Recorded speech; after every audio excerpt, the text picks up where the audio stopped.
Alright, we are back with more college football, and in this one, I'll be covering all the CFB quarterfinal action. So, to get straight into it, starting out with number 10 Miami versus number 2 Ohio State in the Cotton Bowl on New Year's Eve. Man, this was going to be a battle of strong defenses coming into it. We saw what Miami did against one of the stronger offenses in the nation in Texas A&M, regardless of whether or not you factor in any weather to that at all, since it was that windy in Texas for some reason. Nevertheless, they completely shut that unit down. They did not allow them to get going at all. And we know just how dynamic Texas A&M can be on that front.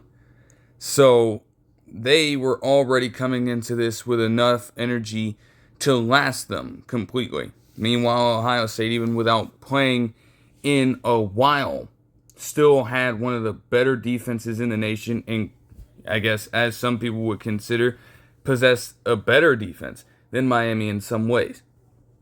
And as I continued to say over the course of time leading up to this, I was like, I was shitting on Miami's offense. I'm not gonna lie. I was like, hey, if you're coming out against Ohio State and you're playing like that on the offensive side of the football with the way their defense plays, essentially you're just gonna be rubbing your hands the whole time and licking your chops for an easy win against this Hurricanes team. But we would not be able to really hold all kind of merit to that until the game was actually played on this day. And what would proceed to happen from there was honestly just a mixed bag. I mean, both offenses to start out the game, honestly, from what I saw, because again, disclaimer, I did watch these games live. I had to go and watch the highlights and posts. I was tracking the majority of these games, though. And from the flow of the game from there, neither offense was really able to get going that much in the early stages. But the defenses were just unrelenting. Miami came as advertised with Ruben Bain Jr. and Mesidor, amongst other people, just pressuring Julian Sain off the rip and limiting Ohio State's ability to really get ahead of the six at all in this one. Also forcing for a guy in Julian Sain who entered this game with the highest completion percentage in the FBS this season and was on pace to set a record he might still have, although by the end of it probably ticked down a little, a few percentage points, I would say. They forced some early incompletions too with some good coverage, and that led to a couple of Ohio State 3-and-outs back to back. And Miami, I would say offensively, they were starting to find their footing on this next drive.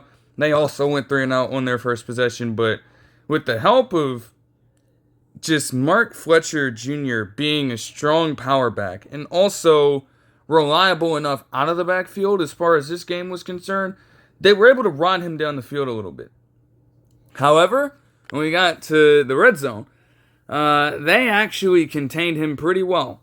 Igbinozen, shockingly enough, got active in run support.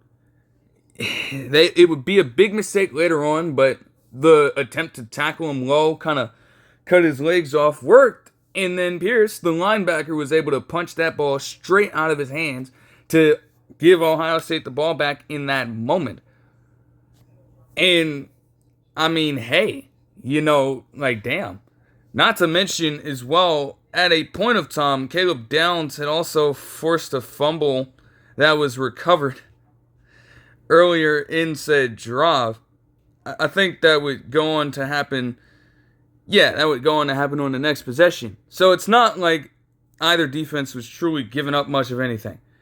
But man, through sheer willpower, Miami was able to overcome it. They didn't get a ton of explosives, but again, barreling the ball down the field with Mark Fletcher Jr., picking up timely third downs and being relatively effective from that range throughout the course of the night, and then ultimately getting it out in space to Mark Fletcher Jr. on a 9-yard touchdown catch to give Miami the lead would prove to be a pretty big statement.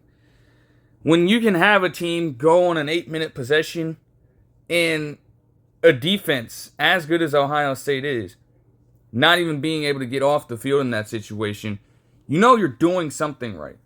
But of course, for every touchdown of that kind, one solution to that could be a quick response. And it looked as though it could happen. Watching this in post, this damn throw to Jeremiah Smith deep on this post route was an absolute fucking dot. Literally.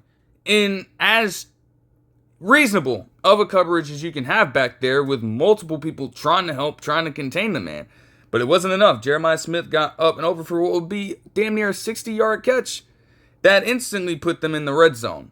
And instantly Reuben Bain Jr. single-handedly demolished an offensive line who was, again, having their play calls being dictated by Ryan Day in this game. But also, as mentioned by the sideline report, they had a guard in the game making his first collegiate start.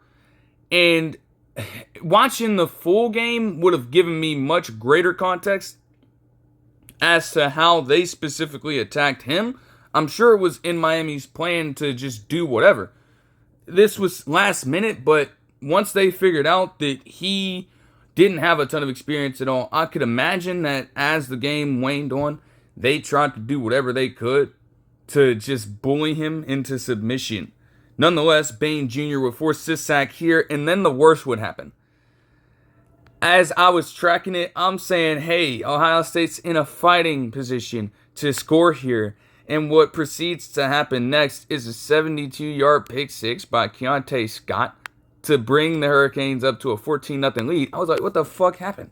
Then I'm watching in post, and when you see the play, honestly, it's great defense, once again, from a unit that is one of the best in the nation. The play was designed essentially to be a screen, and that's the only read that's there in that situation. If Sain was to try to scramble out, he doesn't have the space given the pressure of that front, and he can't throw the ball out of bounds in the pocket. That would be grounding. Scott recognizes that he has no other avenue to throw the ball to, and so he promptly worked up, made the damn play. Those are always tough to deal with, but it was just crushing for an Ohio State team who had still, to this point, remained scoreless at that time. And if not for their defense, one could argue that the score in this game could be even worse. It looked like it was going to be that way. Mesidor continued to wreck Sain along with other mates the entire time to the point where they went on back-to-back punt drives at this point. But Ohio State's defense would hold up well enough to try to give them life, try to give them a chance to get something to go before the end of the first half as they started out the second half with the football, given that they kicked first. So maybe they could get something in this 2-minute drill, and they were driving just a little bit. They got a good solid pass over to Carnell Tate for a 15-yard gain, and they were able to get into Miami's range, but Jaden Fielding would miss a 49-yard field goal. Now, as tough as that is, I've seen people kind of just take shots at Fielding, and I understand there have been times, man, where he has put some people through it. But at this point, Ohio State had a number of chances to take advantage of scoring opportunities and did not. Fielding has been there long enough, for people to understand that he might not have the strongest leg in the world. That's fine. That is what it is. And if you know that, well, you need to do everything in your power offensively to work around that to get him in those spots where he's money. He's traditionally been good, I would say under 45 yards. And the offense was not doing enough. Granted, the defense for Miami, they were stubborn as shit. They weren't letting that happen. You think they were just going to give them free yardage? No. Like, literally, you get them having 2nd and 2 in this situation before we even get into the field goal, and they don't allow them to move a single yard. They hold up well on coverage because Ohio State can only pass in that situation after utilizing all their timeout. So I ain't going to give that shit up for free. The hell you thought this was? The tides would begin to turn for Ohio State after what would essentially be not six scoreless, a full 4 quarters or a full game's worth of scoreless quarters in between the second half of the Big Ten championship game and the first half of this game, with a pretty solid drive to open up the third quarter and get right, taking almost 7 minutes off, and implementing a good amount of balance before ultimately having Bo Jackson Jr. burrow his way in the end zone for a 1-yard rushing score. The defense was not really cracking a whole ton, but again, when it came to those third downs, somehow, some way, no matter what range it was in for Miami's offense, they just found a way to consistently pick them up after a while. Though I will say this one hurt, because they would force Carson Beck into a sack, and then you have 3rd and 9. As I watched him post, Malachi Toney, as dynamic of a player as he is, Caleb Downs was single-handedly on him when it came to matching up with him physically. The man, literally, on this 3rd down, gets an opportunity to punch the ball out again, and it's loose. Multiple people, you would think, would have a chance to get the ball, only it takes such a weird bounce to where it falls right back into the hands of Malachi Toney. They stop him anyways, but the difference between that being a turnover and then giving up a field goal, those are just things that in a game like this you'd certainly want back. But it is what it is. Ohio State still had an opportunity to go down and respond, and they would do that rather swiftly with just another solid drive here, ultimately feeding the hell out of Jeremiah Smith. They got him a 22-yard gain down the field. Before we hit the 4th quarter, they gave him a run, and then ultimately, as they were stopped short, they decided to go for it on 4th down, and I liked it because you would work that hard to get down the field in the first place. You couldn't constantly settle for field goals as the time was winding down in the game. And what do you know? For whatever reason, Miami, as great of a defense as they are, and as willing as they are to rely on their pass rush, their decision to put a single body on Jeremiah Smith would prove to be brutal.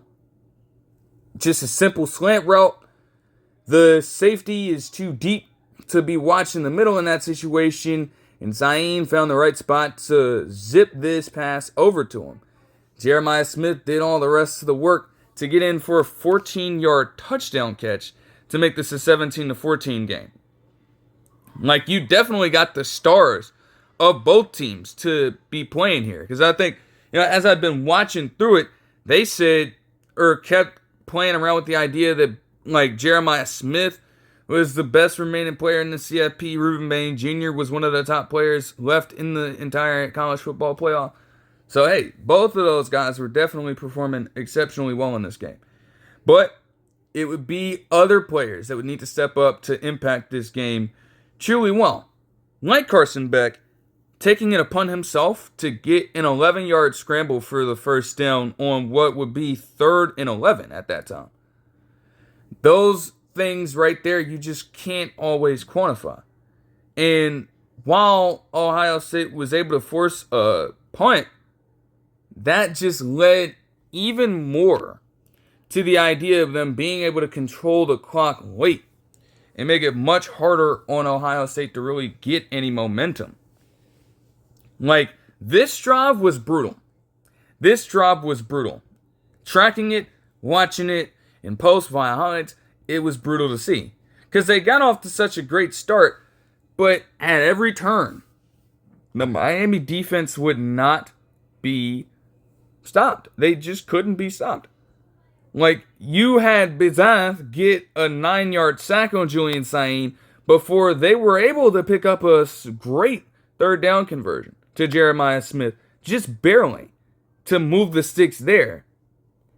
And as soon as I saw this happen, because an incomplete pass is fine, but then you have on the next play an offensive holding penalty, and I'm like, oh man, you can't shoot yourself in the foot like that.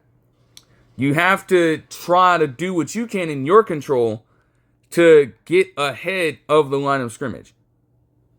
Like, you just gave an unrelenting defense like Miami a easy opportunity to hold you in check by backing yourselves up. And that is what proceeded to happen, as he would have another incomplete pass with great coverage before a similar theme here to where they had to settle for a negative pass to C.J. Donaldson Jr.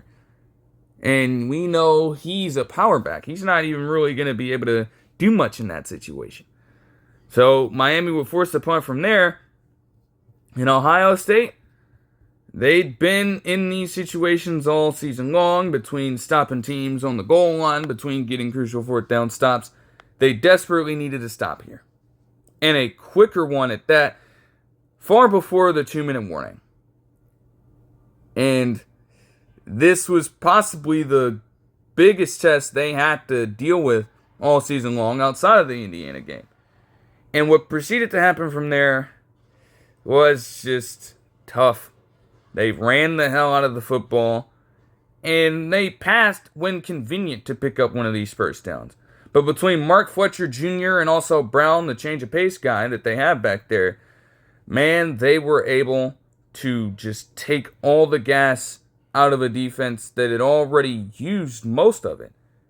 And when it came time for this 3rd and 4, even with this run being stopped and being forced to use their first timeout, the run was deadly enough to where an RPO screen opened up for C.J. Daniels Jr., and he took it all the way to the 7-yard line. At that point, I knew, oh man, the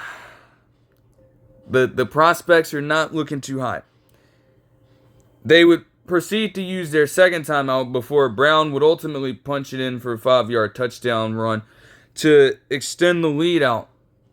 And even with this Julian Sain interception taking place, the game was already out of reach at that point, giving the Hurricanes a 24-14 victory over Ohio State in this game. It's just brutal, man. I'm not making any excuses about it, though. I've seen a ton of people and a few other teams, especially with the same kind of situation brewing last year after a few losses, talking about how these teams with the bye seem to be punished. I'm not going to do that here. I don't think of that at all. Miami, they played their asses off. Like, there's no denying that, especially defensively. And offensively, they did what they needed to do. Ironically enough, there were people saying that Julian Sain needed to play like a point guard in order for Ohio State to win this game. Well, Carson Beck did that and then some. He completed 73.1% of his passes, threw for 138 yards, and had a touchdown pass. Nothing too flashy, but definitely nothing that would put the team in harm's way in this situation. Considering that Mark Fletcher Jr. also had himself a 19-run, 90-yard day on the ground to lead essentially the entire game in that stat line. Like, they were effective enough to outlast an Ohio State team that continued to make their own mistakes.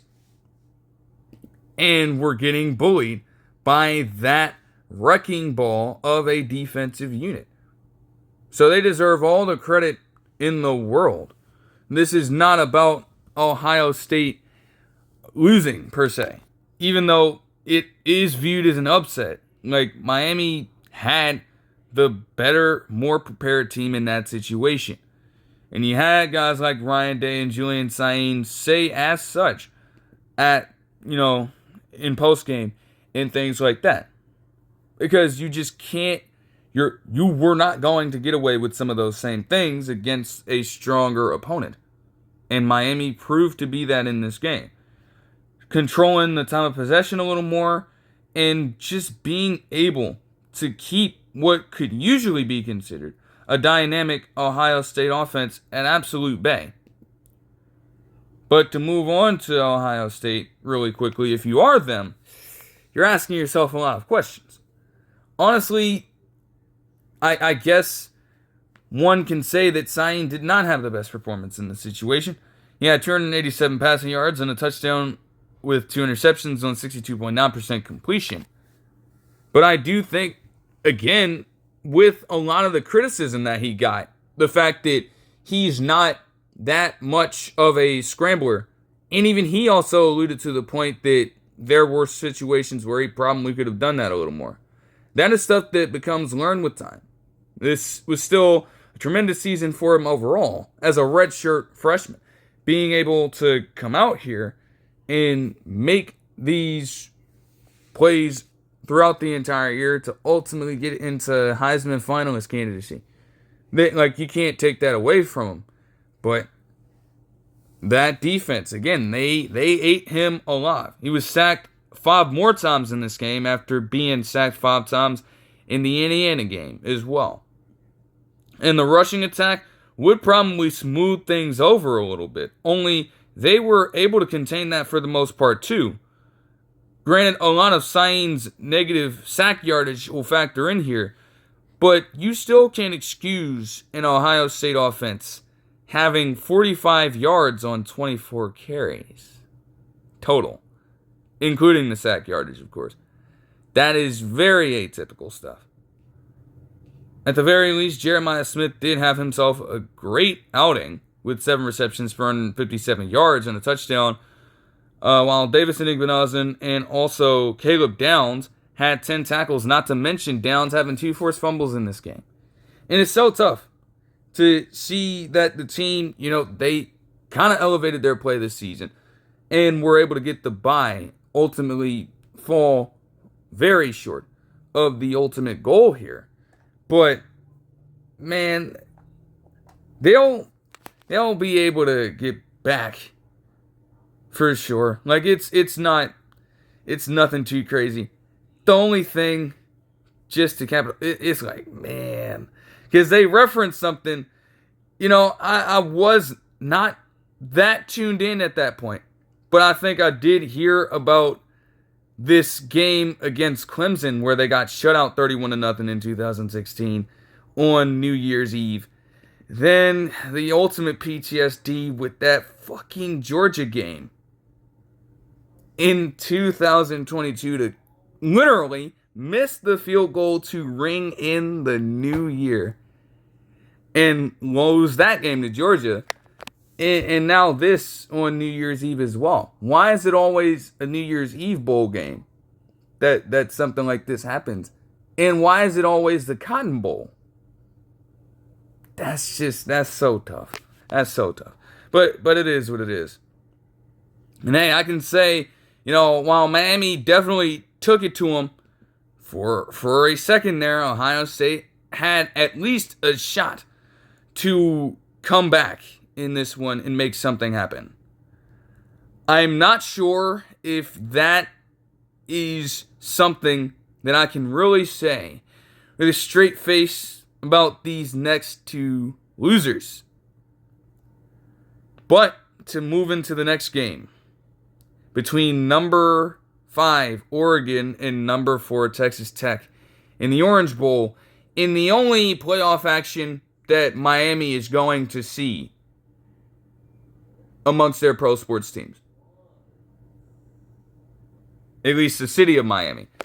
The Florida Panthers rather. They're different. Okay, we know what that NHL squad has done over the past couple years to the Edmonton Oilers. But besides that point, getting into the actual game itself. This was also going to be host a truly great defense in the nation in Texas Tech, who is also considered one of the highest, if not the highest, most expensive team in the nation, as a lot of people will say. Also, Oregon as well coming into this, I guess they were getting signed out a little bit. I don't know. The offense was obviously legitimate, but even I, at a point, had to question them giving up 34 points to James Madison. And while I questioned it, there were people just outright calling them garbage and trying to play with them like they don't have tremendous players on that side of the football. Between guys like Tuioti, Matayo Ugalele, Bryce Betcher, bro, they have dogs. And one such guy would become a very important piece of this game in Brendan Finney Jr. I mean, overall, if you were looking for offense in this game, you were not going to get a ton of it. Texas Tech would bend at times. I mean, hell, they gave up a 26-yard play on one of the very first plays of the game to Johnson, one of their tight ends, I believe. Yet we're still able to hold them all the way to being pushed into a 4th and 20. And it took a 50-yard field goal from a guy in Sappington who also doesn't really possess too crazy of a leg himself. He had to bang that in and give Oregon the 3-0 start there. For a while, it stayed that way. I mean, Oregon themselves got another drive where they were able to move the ball down the field. And you can give Oregon's offense that credit. But every time they got in or near that red zone or deeper in plus territory, bro, Texas Tech, David Bailey, that front four, and some of those linebackers as well between Ben Roberts and Jacob Rodriguez, man, they were holding so strong to keep Oregon at bay for as much as possible. You can look at it from that perspective for Texas Tech and say that, hey, they were doing the right thing. They had themselves a chance to ultimately overtake the lead and start to gain more control in this game. The thing is, they didn't come close. They didn't even come remotely close to doing that for pretty much the entire game. I mean, like, there's nothing to really, like, this is just, ooh, man. Because all season long, even with that defense being somewhat unexpected for Texas Tech's program history, the offense had been great all year as well. They'd been one of the more lethal air raid attacks in the nation. And they literally were reduced to very little in this game. Very little. It didn't help that Texas Tech, on their first few possessions, would have back-to-back 3-and-outs with another one losing them yardage.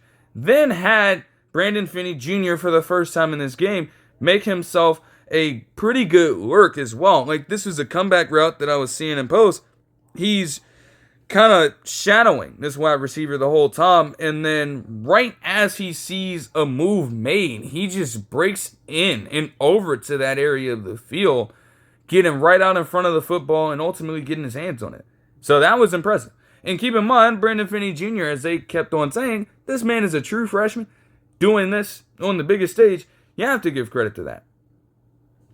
Not to mention, after they would force a self-imposed mistake on Oregon that led to a punt, they themselves would proceed to get a 50-yard run from one of their running backs in Jacoby Williams before having Harrington, their kicker, miss a 54-yard field goal to keep them scoreless. It was literally always something. Now, I will say that they did get fucked on this play. I watched this in post. The Ducks would actually go for it on 4th down in their own territory on a fake punt.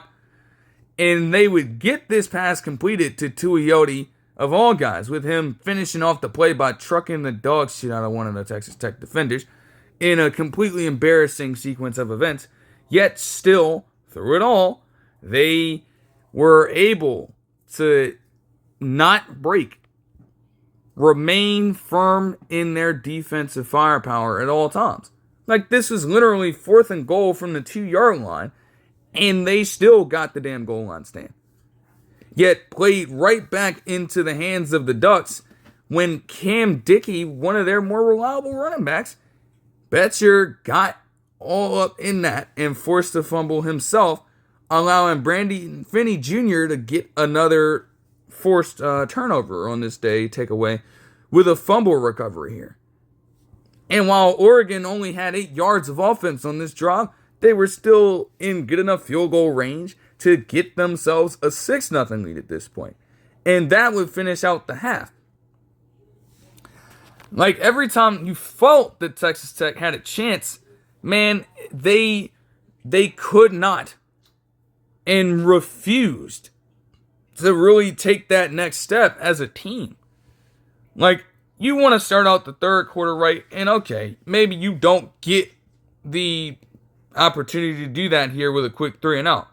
You're still able to, on the very next possession, with an aggressive mindset from Dan Lanning here, seeing as Malik Benson was actually able to get a great punt return and set them up on plus territory. You still held Dante Moore to just a single yard on this 4th and 2 to get the ball right back. And then you have Baron Morton get lit up by Matayo Uiagalelei while having a fumble in play. And Uiagalelei would manage to get it back, get them literally at the 6-yard line, and then have their backup guy in Jordan Davison score a 6-yard rushing touchdown. Or this sequence right here, where you get all the way down the field, and you also get an impressive one-hand catch from Reggie Virgil, one of their more reliable wide receivers on the year. You get a one-handed catch from him, you're driving, and then you are stuffed completely. You force an interception, though, on this next Oregon drive, with Ben Roberts making the play, and you're feeling that you have a good opportunity to at least score a touchdown. Because you can't truly settle for field goals in this situation. Yet, Baron Morton Jr. again, Baron Morton, once the field shortened up, Brandon Finney again, once more, was able to get his 3rd takeaway on the day. He threw it right to him, pretty much.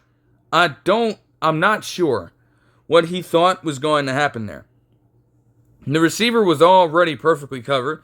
There was safety help on top of that. And Brandon Finney Jr. was able to get a good jump on the ball to force yet another play. It got to the point where Oregon didn't even have to do that much. Like, they literally missed the field goal, and they had to settle for one. But by that point, they zapped so much clock off, and Texas Tech was literally rendered immobile on their front. So, I mean, it was almost like the game at that moment was a wrap. And once Purchase was able to get this sack on Morton, that felt to be it. One might be salty at the fact that Jordan Davison would get another rushing touchdown on essentially 4th and short with about 19 seconds left to make this 23-0. But no matter how you slice it, no matter how the game would have finished here, Texas Tech, man, they just got blanketed all game long. That's the best way I can say this. I don't know if we could say that this was full domination, but man, their defense was put to the test early and often because of how quickly Texas Tech was getting off the field offensively and just bullied around like this. Like 38 minutes of time of possession, and it's not even like the Ducks were doing anything too impressive. They weren't getting into their usual bag of full-on trickery aside from the fake punt, and they weren't getting a bunch of explosives like they would be predicated on doing in order to succeed. They, at a point, were forced, essentially, to grind it out the entire way. They had to earn every single yard. 3.8 yards per pop, even with them having the advantage in that, that was some of the grittier methodology to go and get it. It was not easy at all. And that's a testament to how good Texas Tech's defense is. But at a point, when you are offensively that anemic, you can't expect your defense to always bail you out. And ultimately, it just came down to them being on the field so damn much that truly did it in for them here. Like, they did their job against an offense this dynamic to hold them essentially to 2 touchdowns and 3 field goals. That ain't half bad at all. But Texas Tech, you didn't have a single response in you. You got shut the fuck out against this team. Think about this for a second. Because I don't know what justice numbers can truly do to this situation. But quarterbacks in this game combined for 3 interceptions and no touchdowns.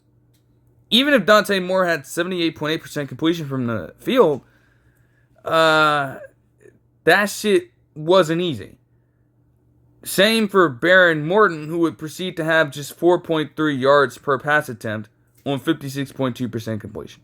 It was atrocious. Like, Oregon deserves a lot more respect defensively than what they were getting. Even if having them drop or give up 34 to James Madison was a bad look coming into this game. Because when the time came for them to step it up, their core guys, also Bear Alexander, of course, one of their other players as well, and Jerry Mixon Jr., one of their other defensive linemen, also made a few good plays in this game. They all stepped up for a true collaborative effort on that front to limit and literally nullify this Red Raiders offense. That's essentially what happened. So from that standpoint, like there's not much I could offer you with numbers or anything. They will not tell the full story here. It's tough to see that Ben Robertson, Jacob Rodriguez in this game with both combined for at least 10 tackles, with Ben Roberts having 16 and 8 solo. Like, those are monster games on that front. And in any other context, if you're getting some form of help, like, there was nothing that was stopping this game from being at least a little bit more competitive. It wasn't a blowout, per se. Like, the touchdown, to increase it to 23-0 came at the tail end of the game. Texas Tech had their opportunities and could not convert on their, as they were driving down the field. They couldn't convert. Whether it be tough turnovers in the red zone, whether it be failures on third down, and whether it be those missed kicks from deeper range. They had no answer in them. And that's hard to try to keep up with in that situation. Truly. I mean, that's a tough outing for the most expensive team in the nation. But nothing, and I mean absolutely nothing, could have prepared you for what was going to happen in the Rose Bowl. Think about this. They talk about the pageantry, the rich history of the fucking venue. One of the more historic ones in college football, period. And it's usually the Big Ten and the Pac-12 champions playing in it. But they decided to have it as a venue for the CFP. And why has it always got to be something going on there? Obviously, you had Ohio State last season blow Oregon out completely in that situation with a 49-20 win. And let's just say that a different Big Ten school, number 1 Indiana this time, was feeling the same way. Only your poor SEC bandwagons had to suffer the defeat. Number 9 Alabama, I don't know what the hell. What was this? In every sense of the word, this was absolutely unbearable from that standpoint. I mean, just think about this, man. Y'all were on his ass, DeBoer's ass, regardless, whether or not he lost the Oklahoma game, but you managed to get through that fine. You're telling me that this was not a standard, they got beaten, but they played their hearts out. And granted, they were trying to. No, they got fucked up. In every metric, you can look at this game a number of different ways. They got fucked up. Let's just establish that. Like, yes, Alabama themselves defensively, as I saw, in post, they were able to get a few good licks on Fernando Mendoza here and there. They were able to have Bray Hubbard, Jan J. Pierre, Deontay Lawson, all those guys be able to make some plays on them early and often. But that did not happen enough. Indiana was mostly clean all game long. Mostly clean. And even though their drives were not always as effective, man, they were able to grind down Tom and establish ball control. That's what they've consistently done as a team predicated on balance between the passing and the run game. And, they went 3 and out on this drive, fine, okay. But they managed to respond with a number of different scoring drives, especially in the second quarter of this game. They started it out with a field goal drive after driving fucking 84 yards in around 9 minutes off the clock. Just burn like that. Then you get a quicker touchdown drive from them after Alabama turned it over on downs, with Mendoza dialing up a dime over to Charlie Becker for a 21-yard touchdown catch. And then, just before halftime, you had them capitalize off another mistake from Alabama to eventually get Omar Cooper Jr. in from a yard out to hold a 17-0 lead at that time. And then shit just continued to hit the fan, boy. Because, man, Indiana for the rest of the game, it was never in doubt. To have this game end in a 38-3 result is fucking crazy. And, dude, it wasn't like you had Indiana just completely being passive. No, they were taking shots down the field and converting them to go. They were forcing the action. And more often than not, they were successful in this game. Meanwhile, Alabama, on the other hand, oh boy, you damn SEC niggas. It just means more, right? It just means more, right? No, you can't do that. You might have had a little bit of fun with seeing Ohio State go out tough. I understand that. Y'all, potentially some Notre Dame fans, fine. Can you really excuse this? A number of their first few drives just didn't even seem real. Alabama, it's man, it all starts with the same issue that they'd had for most of the season. In terms of being able to run the ball, they could not. They couldn't. They eventually ended this game with 16 rushes for 24 yards on 1.5 yards per pop. And yes, that still includes sack yardage. Even then, it's still paltry. At just 32 if you take it out. Man, yeah, you could outlast an anemic offense, especially in that spurt like Oklahoma, not being able to impose your will on the ground. But you consistently settle for those short gains, or have those short gains, with the power of that Indiana defense and the way that this team does it on all 3 levels. If you got yourself into that situation, you were not succeeding. And that's how most of these drives went. They were able to get a first down on their first drive with Daniel Hill Jr. getting out of the backfield for them. But ultimately, every single time, damn near, they were put behind the line, far behind schedule, and could not, to save their lives, advance past that point. It's just tough. You get this punt here, you have a situation where you then turn it over on downs because you have just this play was weird. I saw this in post, and even Signetti had to talk his little stuff after this, because man, why would you think that going on forward on 4th down in your own territory was a guarantee to convert, to where they decided to line Hill Jr. in fucking Wildcat and have him throw a pass or run a little pitch play, what the hell made you think that was going to fucking work? He promptly stuffed that shit out, and that's what led to their first touchdown drive here.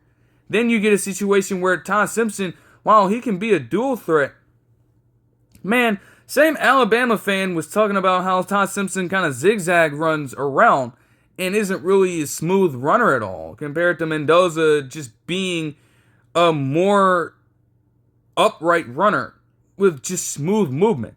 And I could kind of see that point with what he was talking about. Because I'm watching this play as well. You have Ty Simpson getting the scramble. Fine, he picks up the first down because no one's really expecting him to run the ball in that moment. But it looks like every time he got out of that pocket, he was running fucking scared, bruh. You know, in those situations, I don't care what leverage point you go for. Whether you're trying to, have a little low leverage or you're trying to stay up a little higher, man, you have to run with purpose. You cannot run scared. Especially in a game against the physical defense like Indiana, I would fucking know. But clearly Alabama did not. So you have Ty Simpson running like this. And the shorter, but again, very solid corner in D'Angelo Barnes would force a fumble on him. And ultimately you had the whole team just converge around it. And Jones was able to pounce onto the ball, leading to that touchdown before the end of the half.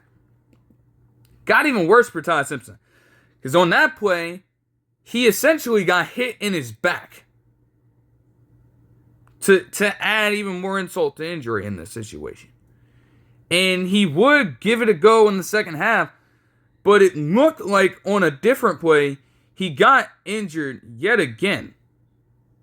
And I will say it's tough to see in that moment. Because they kind of resurfed it. They ran that same clip again. And then they showed, the camera panning over to Ty Simpson, kind of dealing with all this. I will say that is a tough component of this. Even if I can rag on Alabama the whole fucking time if I wanted to. I will say that. It's tough to see Ty Simpson go out in that situation. He was crying. And, he's trying to cheer up his teammates. He's trying to keep them in the game as best as he can.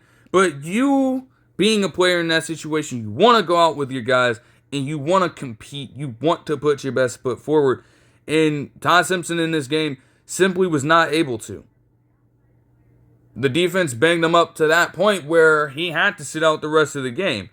And in came their backup in Austin Mack, a redshirt sophomore who transferred from Washington.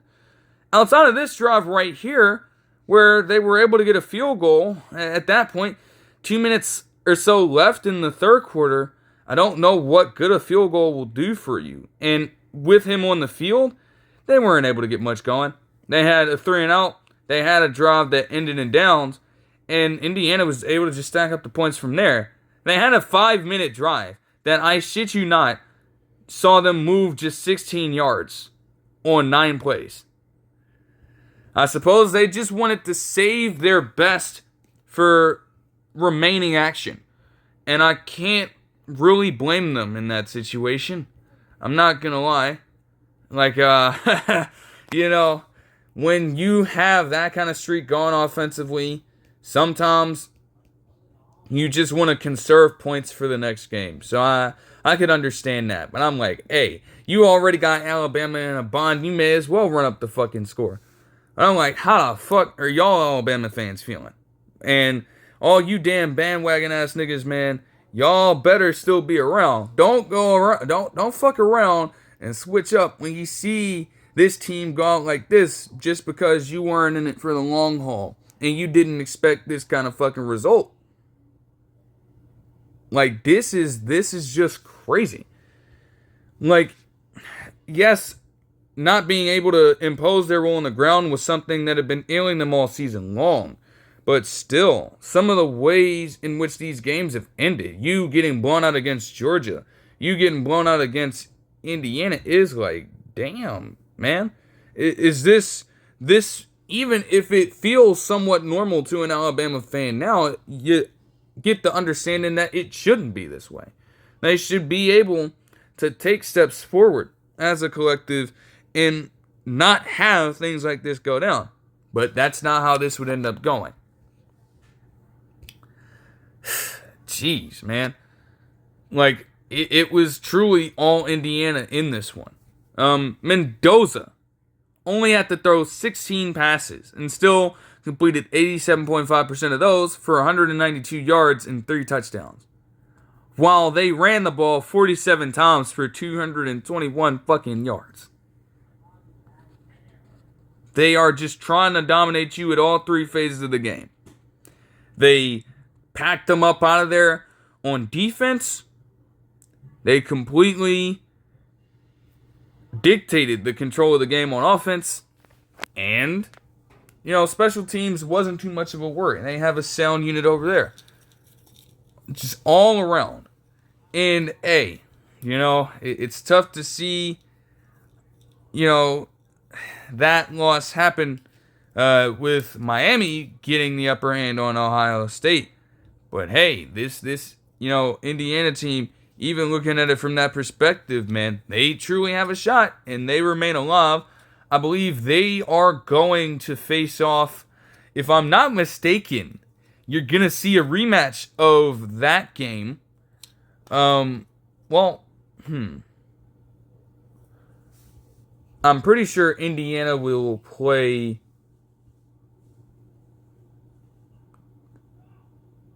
Yeah, they should play Oregon based on the initial bracket. So that's going to be something. To have a rematch of that again? They do say it is hard to beat a team twice in a season. But at the same time, we also, with them winning this game, could put that excuse to fucking rest.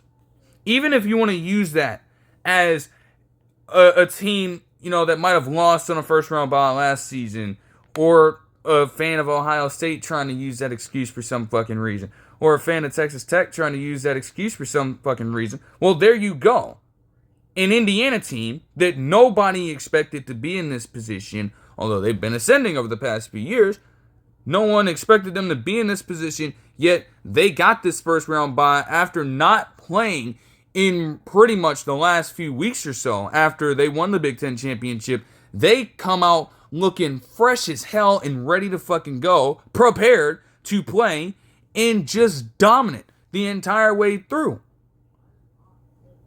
So if you are still salty about those losses, you can be. But you should blame it more so on the coaches in terms of Ryan Day and I believe, who's the Texas Tech coach? who's the Texas Tech head coach? But yeah, you have to blame it on those guys. Joey McGuire, okay, just making sure I wasn't tripping on that. But yeah, you have to look at Day, you have to look at McGuire, you have to look at those programs and place the blame on them for not having their players ready to fucking go, or for having them come out and look sluggish. Like that Indiana game right there, they didn't even look sluggish for a second. All it took for them was one drive to get going to how they usually operate as a team. So that excuse with that game, with the result of that game, has to be thrown out of the fucking bed. It's just unfair, and it invalidates every single thing that the winning team worked so hard to do in the first place in order to be in that position. And it just, like, come on, man. That is just absolutely not right. Speaking of rematches, you got number 6 Ole Miss versus number 3 Georgia. And it's safe to say that this would slowly develop into a barn burner. It wasn't looking that way initially as I was tracking it. By this point, you had Ole Miss get a couple of field goals on the board towards, the end of the first quarter. But things would just get even crazier as the game went on. I mean, where do you even start, right? Georgia was able to respond with Gunnar Stockton bursting up the middle, as I saw in post, on a 12-yard touchdown scramble, essentially, to give them the brief lead before you had Ole Miss, who, by the way, man, their offense, it wasn't the full Kawan Lacey show, like I was expecting, and granted, that's credit to Georgia being able to at least hold it off, although he still did fine. But man, through the air, they were dominant. Man, Shambles was dealing all over the fucking place. Wallace the third, that guy, that receiver, I didn't even know initially that he was a transfer from Penn State. Man, that dude was literally making play after play after play.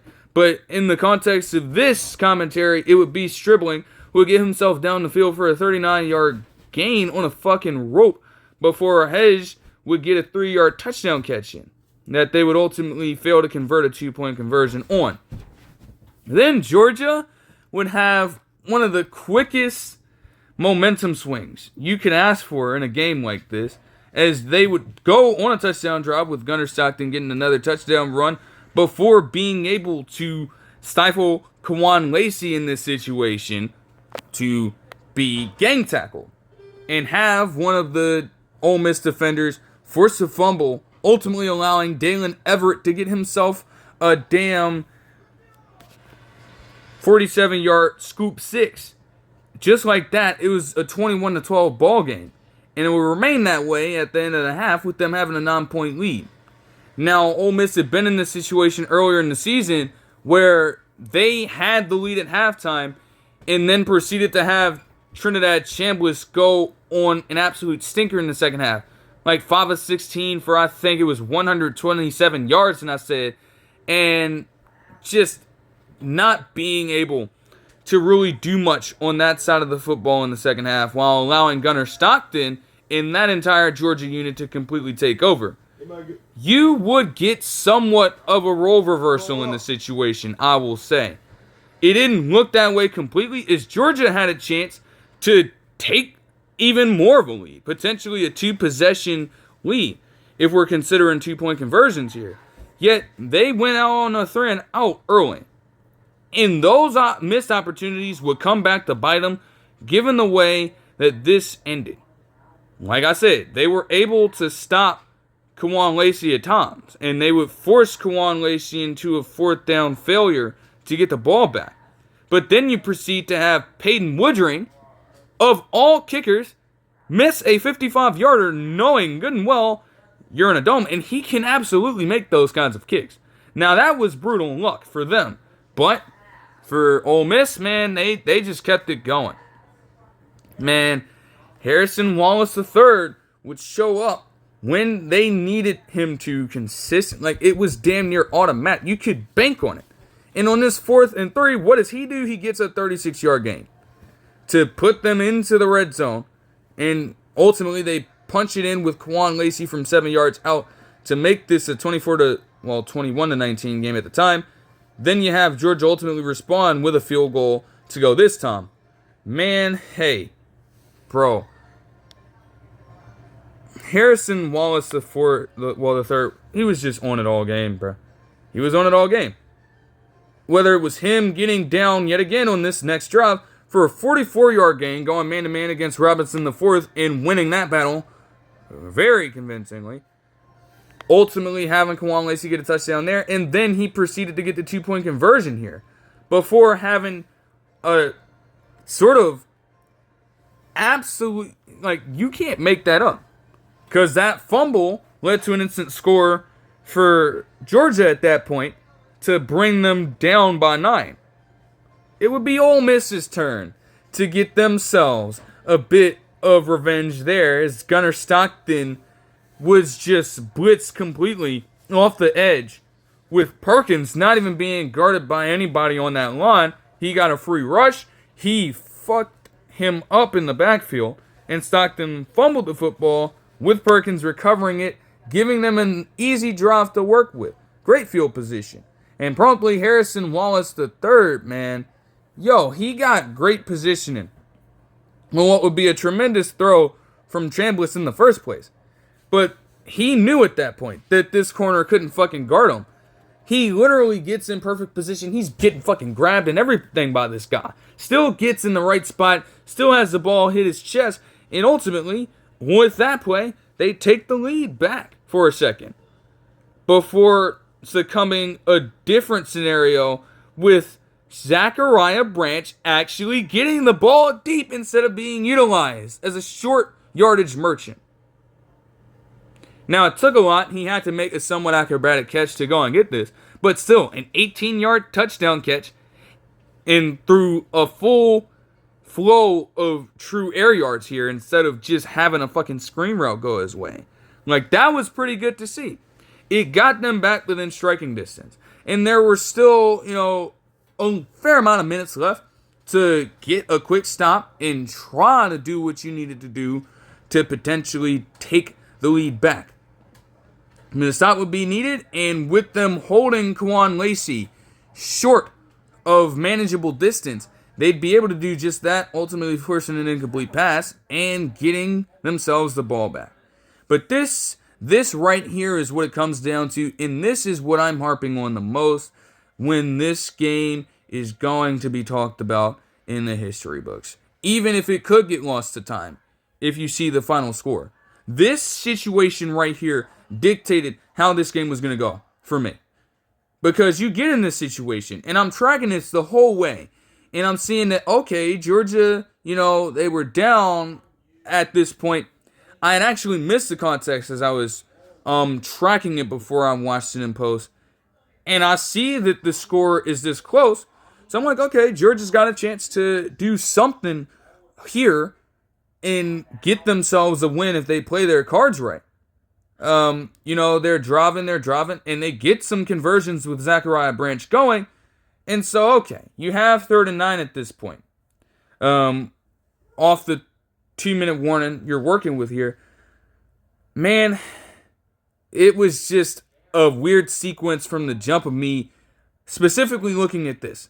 Because Gushikin, as the highlight stated, this was a transfer from Washington State. And I'm like, bruh, just seeing this, you are making some absolutely terrible mistakes at an inopportune time. First, you get DPI, and as I was watching the play itself, like, he was literally tackling the shit out of Lawson Lucky to this point. Like, he was with him the whole way, but the movement was just genuinely restricted. And so in that situation, you're going to call DPI.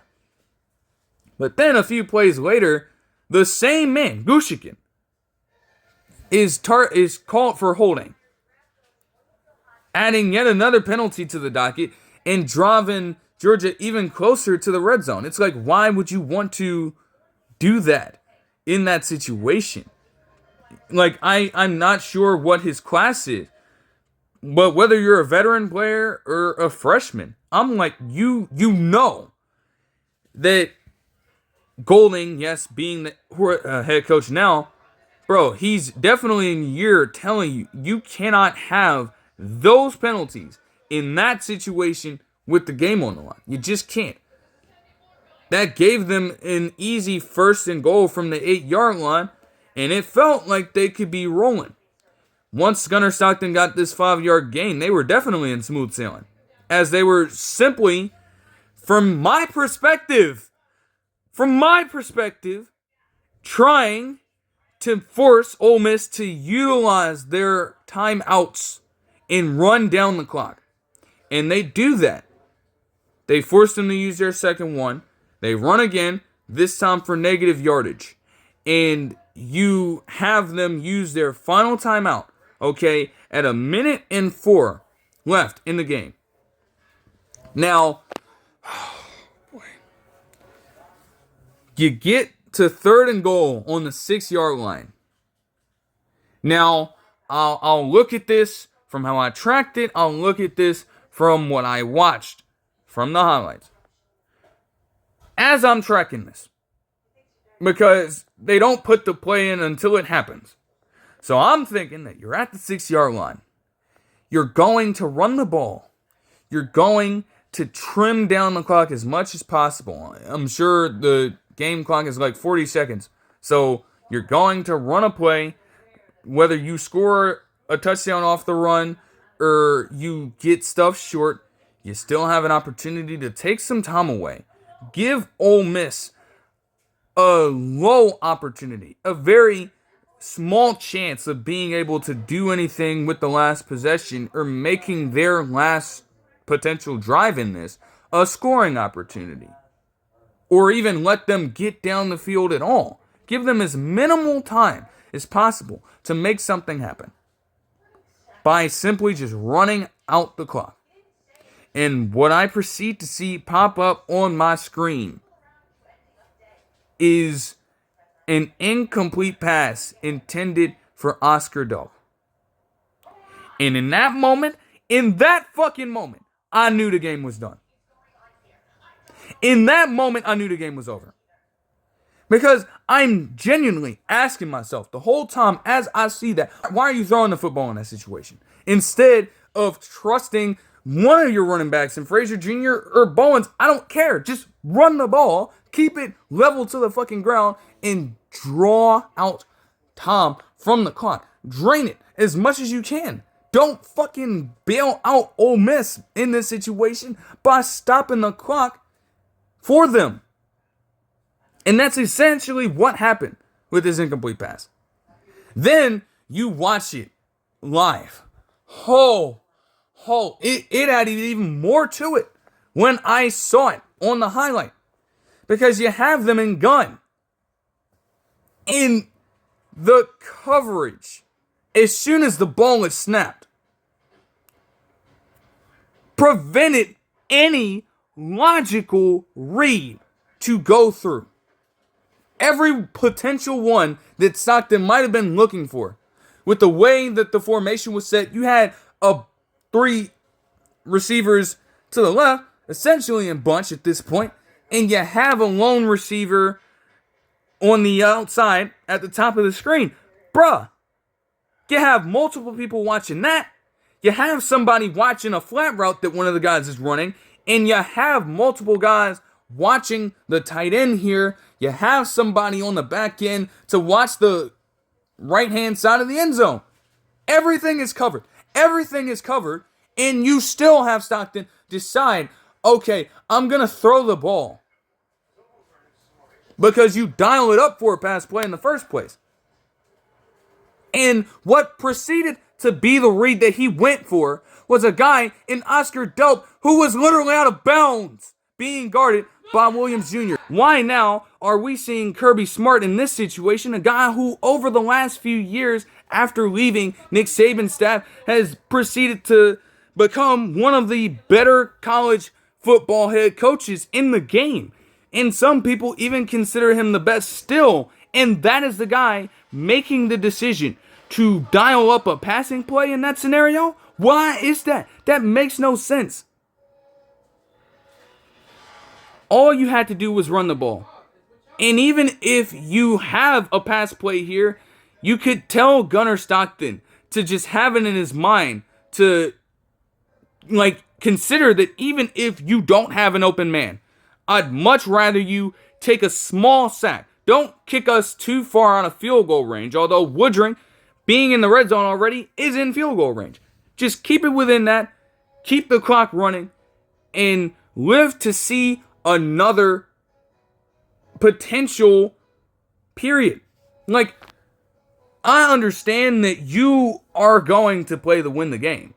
And especially in playoff football, you're going to do whatever you have to do in order to win the game.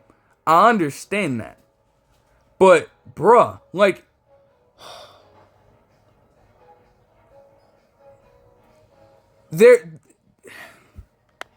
sometimes the smartest thing you can do is to play within the flow of the game.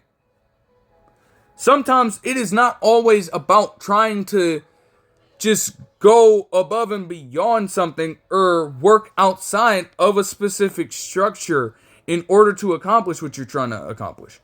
We do always say that it's not about X's and O's all the damn time, but bruh, analytics, you can't favor analytics in that situation. And even if you did, they would probably tell you the better option is to just run the ball, tie up the ball game, and take it to overtime. You don't need to get it all in one play. You don't. Don't rush it. You're good. You don't have to rush it whatsoever.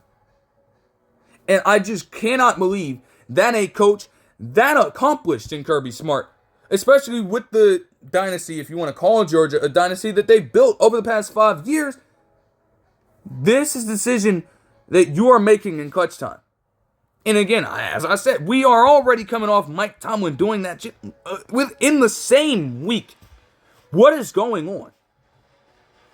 Like, you have an understanding, you have the experience in this situation. You've dealt with this before, and you still decide it's a better option to put the ball in the hands of Gunnar Stockton with the season on the line as a passer, knowing that your strength for pretty much the entire year has been running the football. And that's been your identity. Whether or not you've always been effective with doing it is a different story, but that's what you've been living by the entire year. Now you decide, with the game on the line, that you are going to just turn away from what you've been doing all year? It doesn't make any sense. And then what proceeded to happen next? Because you give Ole Miss all the time in the world to work the ball down the field. And even with them being in a 3rd and 5 situation, what proceeds to happen next doesn't surprise me, although it's a damn great play in real time that I watched. You had Dejon Stribling, get over the top on a streak route for a 40-yard gain down the field that they probably wouldn't have gotten, or that probably wouldn't mean much if you simply kicked the fucking field goal with at least, by that point, around 20 seconds left or so. They don't get an opportunity to do that and get much out of it. In fact, by that point, given the way that the first couple of plays had gone, because they decided to run. That's how confident they were. And they still got the pickup that they needed to. We can't do the hypothetical thing, but if they had proceeded to, limit Ole Miss to driving down the field with about 20 or so seconds left, the play calling would look a little different, but they would not be able to get away with doing something like that and then having enough time to switch, in between having their offense on the field and having their special teamers get in there. While Carneiro as well, you could question the range, but he had also been automatic all night long. And while they were stopped short of even moving any further, they had no choice but to throw the ball in the situation without any more timeouts to spare. Carneiro, after having himself a grand night, would kick a 47-yard field goal to essentially give Ole Miss the game right there. And then everything afterwards was filler, though not without some controversy, as you would have them try to get oh man, you'd have them try to get a damn reverse kickoff play going. Just have one of the gunners kind of throw a lateral pass, try to catch Ole Miss off guard. Not only did that not happen, the ball literally whiffed so badly it hit the pylon and resulted in a safety to give Ole Miss a 39-34 advantage at that time. And at that point, we essentially have this whole, review going on to where they said there was a second left. And at that point, I could understand because they were literally getting ready to celebrate and set up different stuff, and they had to take down the stage. They had to get all the players, all the members, all the staffers off the field and everything to resume play briefly. But the rest of this is ref ball, because they would have to do this at least a couple more times.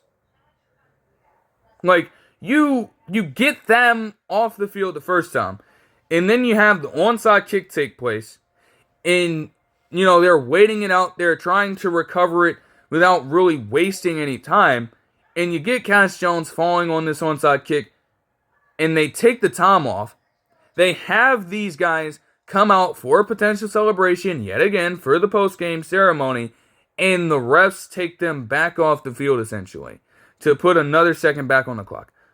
I'm like, okay, watching that in post, because they had it in there, and I was shocked. I didn't think they were going to have the full context of that play call for the pass on that 3rd and goal in the highlights. I didn't think they were going to have all that extra stuff in the highlights, but it helped to try to get a sense of how things were going.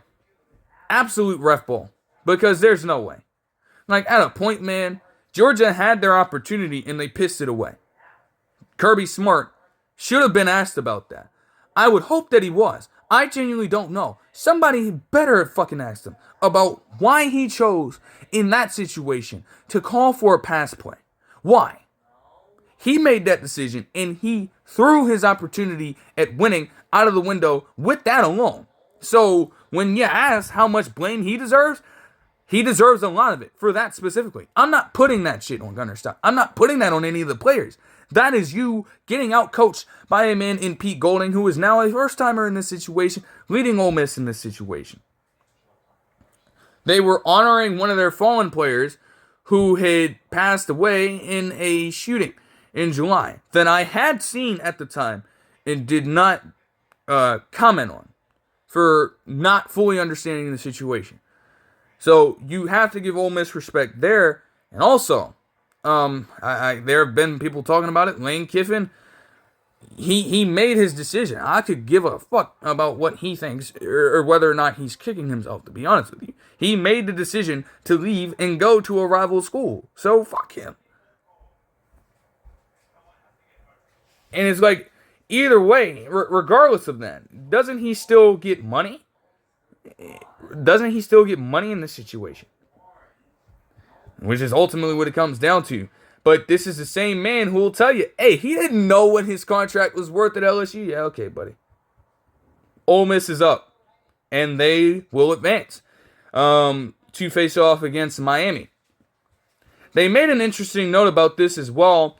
And with this victory, you now have all four teams in the college football playoff semifinal. All four of these teams, to just give you an understanding of how great of a coach Nick Saban is, all four of them have connections with working under Nick Saban. All four of them. Pete Golding, I didn't even think Pete Golden was, but he worked under Saban for a little bit of time. And then not to mention Dan Lanning, Mario Cristobal, obviously, and of course, Kurt Signetti. So that's you have to give him even more credit. After now recently becoming a college football Hall of Famer, you just add to it. Even though he's out of the game, man, the influence that he's had on it is still somewhat relevant. Just in a different way. For the numbers here, yeah, Shambles had a game. People were questioning him too. Oh, he's an FCS quarterback from Ferris State. There's no way that he's prepared for these high-stakes moments in this situation. How does 362 passing yards, 2 touchdowns on 65.2% completion sound? That sounds like a guy that's more than prepared, especially against a team who he had lost against early in the year and had struggled against in the second half earlier in the year. Sounded more than ready to get it done in this one. More than ready. Kawan Lacey had 22 rushes for 98 yards and 2 touchdowns. And Harrison Wallace had 9 receptions for 156 yards and a touchdown, while Dejon Stribling had 7 receptions for 122 yards. On Georgia's end, Gunnar Stockton, you'd probably want him to complete a little more of his passes than 58.1%, but 203 yards and a touchdown is still not bad. Not to mention that on the ground, they had 124 yards as a team.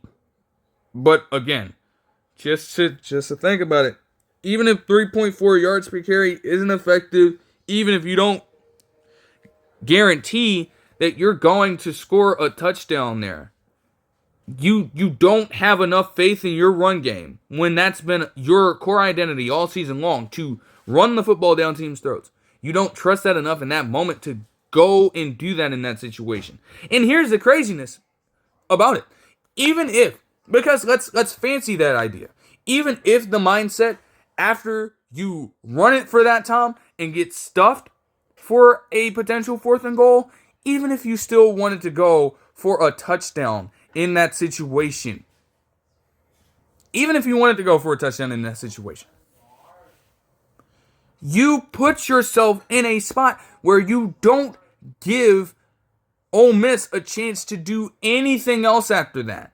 If you get the score, they are only left with about, at that point, depending on how long the play takes, probably around 12 to 15 or so seconds left in the game if you do everything you need to do on those drives and downs in terms of running it, draining clock, and potentially at that point maybe considering calling a pass play to get in the end zone and then take the lead and then kick it off to Ole Miss, leaving them very little room to advance and then ending the game with a win. But no, that doesn't occur to you, Kirby Smart. And neither does the idea to just tie up the game in that moment and take it to overtime. You got too fucking greedy, and you know better than to do that in that situation as a coach who's repeatedly been in the playoffs before. A ton of playoff experience across all the different formats of the college football playoff. And you're telling me that you, of all guys, made that mistake in that moment? Like, that is mind-blowing to me.